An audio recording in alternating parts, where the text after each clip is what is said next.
Welcome to Kashtira Swordsoul. Now while this deck might not look like it has much synergy at all, trust me, it's a lot better than it looks. And with the new power vacuum with Tearlaments getting banned to hell, it might just have a shot at meta viability.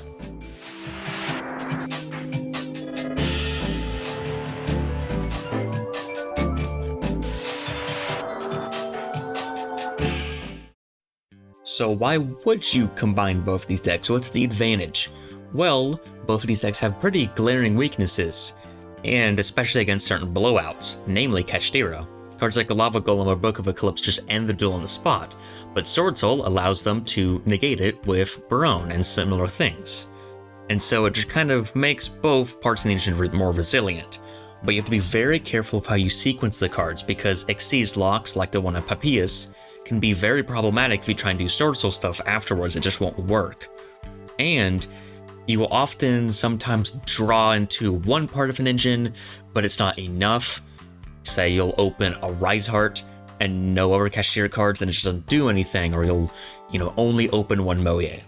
And while that isn't too common, it can definitely happen. It's something you need to really keep in mind when you're playing this deck. But the reward is end boards that are better than either of the other decks can possibly make on their own, at least more consistently. And you have some cards that have synergy of both, like Swordsoul Dragon of the Abyss, which is an amazing card that can just insta-win against decks like Runic. So to start off with, I'll be going over the card you're probably most likely not going to recognize, and that is Swordsoul Dragon of the Abyss. Now this is a card coming at Photon Hypernova, and it's a little bit of an oddball. It doesn't really work like any of the other Swordsouls, but it is very strong. As for how you summon it, it can't be normal summoned, and it must be special summoned by a Worm monster's effect, including itself. And the way it summons itself is that if a monster is banished by a card effect, you can special summon it from a grave or a hand, but it gets banished when it leaves the field. And this is not hard to trigger. I mean, let's say you use one of your Swordsoul monster effects, use a Kashtira effect, if your opponent's playing, say, Runic and banishes a card you control, it's very easy to get this card on the field. And when you do get it on the field, when it's special summoned, you can target one card in the field zone and one monster your opponent controls are in the grave, and banish both. And field spells are extremely common right now. For example, Kashtira has a great field spell, Tearlaments does, Runic is based on field spells. So many decks in this current format run them, and that means Swordsoul Dragon of the Abyss is going to be live very often with very good removal. And more anything, just having a free 3k body that's very easy to summon is great. As for the more standard Swordsouls, I'm running triple Longwan, triple Moye, one Taya, and triple Incredible Ecclesia. The reason why I'm running these ratios is because, well, these are kind of standard, just run the best ones, but I'm only running one Taya because with cards like a Rise Heart you'll have on your field, you won't often always have stuff in the grave. It's not great with Dimension Shifter, so it's a little wonky, but it makes, for example, Swordsoul Emergence a 1-card level 8 synchro, so it's definitely still worth running. And speaking of Emerge, I'm running 3 of that, and then 1 Blackout. It's just a good interruption card, as well as a way to make tokens. Now as for the Kashtira engine, I'm running triple Fenrir, triple Unicorn, 1 Tearlaments Kashtira, and 1 Rise Heart. Now, Fenrir and Unicorn is self-explanatory. I'm running Tearlaments Kashtira as a free level 7 summon to make rank 7s, and then Kashtira Rise Heart to do the normal kind of Kashtira combo with Big Bang. Notably, Tearlaments Kashtira is also good if you draw Big Bang or something along those lines to let you still make a Rise Heart. And the rest of Kashtira cards, I'm running triple the field spell for consistency, and double Papias. Now this is just because this card, while it's great for your starting combo, it can also come up in later turns to make sure you get more Kashtiras on the field. Same reason why I'm running Birth. It's a very good control card. It can banish spells in the grave, or cards in the grave. It's just a good solid card. And I'm running Big Bang, so you can do the combo of Rise Heart to summon a Rise Heart. As for the generic staples, I'm running triple Nibiru, triple Imperm, and triple Dimension Shifter. Dimension Shifter doesn't hurt the Kashtiras pretty much at all, and it hurts the Swordsouls, but it doesn't make them useless. And good chance you win the game if you resolve this, so you don't mind. Nibiru is fantastic this format. A lot of standard Kashtira variants just instantly lose to it, and Imperm's just a good, strong, flexible card. I'm also running Terraforming for just consistency reasons. Now the extra deck is pretty standard for both archetypes, just putting both in together at the same time. I'm running a Kashtira line of Xyz that is Dracosac, Big Eye, Shangri-Ira, double Rise Heart, and double Zeus. Now, I'm running 2 of these mainly because cards like Kashtira Unicorn are going to be very common, and you don't want them to just rip these cards out of your extra deck for free. The rest of these cards that being run at 1, you can afford to lose. You know, even if you lose like a Shangri-La, you still have access to a Rise Heart with something like Tearlaments Kashtira. Similar to the Synchros, I'm running the most important one, Chi-Shao at 2, not only because you normally like to run it 2, but it does prevent it from being completely wiped out by a single unicorn. I'm running Draco Berserker, and Yazi is just good generic Synchros, similar to Baxia.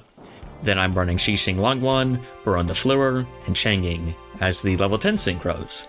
And similarly, it's going to be very hard for your opponent to completely cut you off of level 10 Synchros unless they use Unicorn like 3 times. And all the level 10 Synchros is good, and so this deck is very resilient, extra deck wise against Kashtira nonsense, and the extra deck is very flexible, which is nice. And it does patch up some of the weaknesses of, say, Kashtira, which can often lose to just a single Book of Eclipse. Being able to get out a Baron the Fleur helps a ton, and that's just kind of the whole idea behind the deck. Each deck's weakness is sort of patched up. Swordsoul often struggles to just get big monsters out fast through interaction, and Fenrir and Unicorn are great for that. Then Kashtira often doesn't have a ton of negation, which Baron helps a ton, same with Chi-Shao. It's just, overall, the 2 decks are definitely helped by being together, even if they have some odd issues together. Now here's a replay that basically show you how the deck functions with these 2 archetypes running together. Because the basic idea is that you just do each of their normal combos, but kind of staggered and at the same time. As for what I mean by that, you'll see here, to start off with this hand, we have Kashtira Unicorn, Moye, Emergence, Nibiru, and Imperm. And then the first move you'll want to do here is to summon Unicorn while you control monsters. And then, you can choose to use Unicorn, or you can't, depending on which kind of part of the sequence you value more against hand traps. In this case, I decide not to use a Unicorn, so I go ahead and normal summon Moye. I reveal the Emergence in my hand, I can go ahead and get a token on the field. I go ahead and make Chi-Shao to search, and draw. In this case, I draw Dragon of the Abyss, and then I search Longwan. Go ahead and use Longwan's effect, discarding Abyss, and make Baron. Go ahead and trigger Longwan. And so now, I'm free to go into the Kashtira part of the combos without any kind of hand traps really interrupting me completely because of Baron's negation. So I can play through at least 1 hand trap while keeping the Kashtira line online. This is especially important against stuff like Nibiru. I'll just go ahead and fire off Emergence and search Tayo. And then we go through the standard Kashtira lines. Go and use Vapias, targeting Unicorn, summoning Fenrir, and doing the standard things there. Summon a Rise Heart, make Shangri-La, use Rise Heart effect, trigger Big Bang, and then Shangri-La, and these standard things. Summon a Fenrir, make a Rise Heart, set the Imperm on hand, and when we pass it to our opponent, in their standby phase, we can summon a Unicorn. So that's what this handboard does. Well, we have a Chi-Shao negate, we have the Ami negate from Baron, we have a Rise Heart, which is both a Macrocosmos and a Banish eventually, we have the extra deck rip from Unicorn, and a face-up card rip from Fenrir. Then, as far as the non-engine cards, we have Imperm and Nibiru. But even without those, this is a crazy end board that is very hard to crack. You'd need like double Book of Eclipse or something along those lines to really defeat it. Even Lava Golem doesn't really crack the whole board because you have 6 relevant monsters on the field. Even Sphere Mode doesn't end the duel. So while the deck is definitely less consistent, you do get these much bigger and flashier boards. So here's a replay of me going first to show what the deck's like when it's playing through interaction and things like that, and what kind of boards it can make. And this is a decent hand of Papias, Unicorn, Incredible Ecclesia, Fenrir, and Blackout. So to start off, just special summon Unicorn, then summon Ecclesia, summon Moye, and this is the kind of standard idea, is you make sure Unicorn or Fenrir are on the field first, then you go for the Swordsoul cards, before you go into the Kashtira stuff. I'm doing normal things. Then I go ahead and use the long one early to make sure I get a Baron on the field against hand traps, such as Ash or Nibiru. Now here, I negate Asher Baron, and this is risky because I didn't know if my opponent had Nibiru. If they did, I would have lost, but I took the gamble, and it paid off because they did not have Nibiru, and it's let me continue with the full Kashtira line, banishing Big Bang, going ahead and trigger Shangri-La, get Fenrir back, get a Rise Heart, and my opponent surrenders because this board, what do you do? Especially with their hand while it's good. Even a Rise Heart itself basically beats it.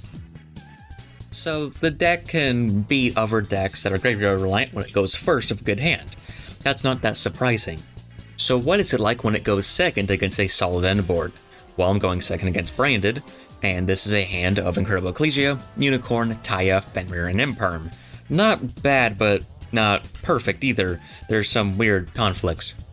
But the Branded player just does kind of standard things, summon a Luber, and here I could have Impermed a Luber, but I chose not to because I assumed, like was the case here, they would likely have Branded Fusion already in hand, and I wanted to keep it for the monsters they actually end up putting on the field. And it does end up paying off. They make Mirror Jade, go ahead and send Abyss Libanian, set Super Poly, set the Abyssed Omni Negate card, and so I get to go ahead and just Imperm their Mirror Jade, shutting it off. Then I summon Unicorn, and I do some things, just kind of chaining, not threatening the Unicorn thankfully, which means I can rip cards from their extra deck and actually get this stick on the field. So I go and search by PS, then I special summon Incredible Ecclesia, summon Moye, reveal my hand, then go for Chi-Zhao, normal kind of things, trigger Moye, and here I go ahead and search the Dragon, and I summon Taya to bait out this card, because this pretty much forces them to Omni-Negate my field. But I still have Longwan, I still have Papias, I still have Blackout.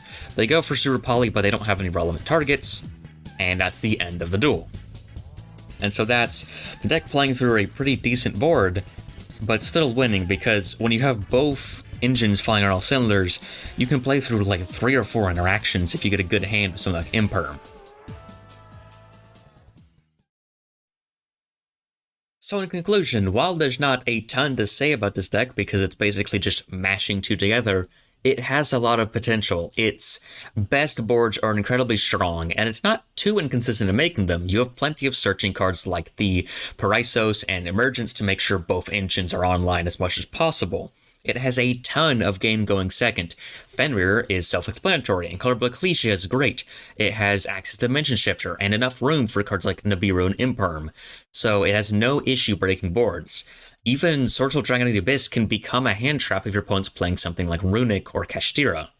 It just has a ton of flexibility, which something that neither of the other two decks has a lot of. Swordsoul definitely has more, but Kashtira is very one-note, and having a easy access to both a generic Xyz extra deck and generic Synchro extra deck means you can adapt very easily, and there's very few cards that just straight up counter this deck. The cost, however, is that it can brick really badly if you open up a hand of just complete nonsense, just the garnets of the different decks. There are cards like Big Bang that are concerning because you can still open them. It can just not do anything. And there are certain choke points where if your hand isn't quite perfect and your opponent has like Imperm or Ash at the right time, you're halted in your tracks.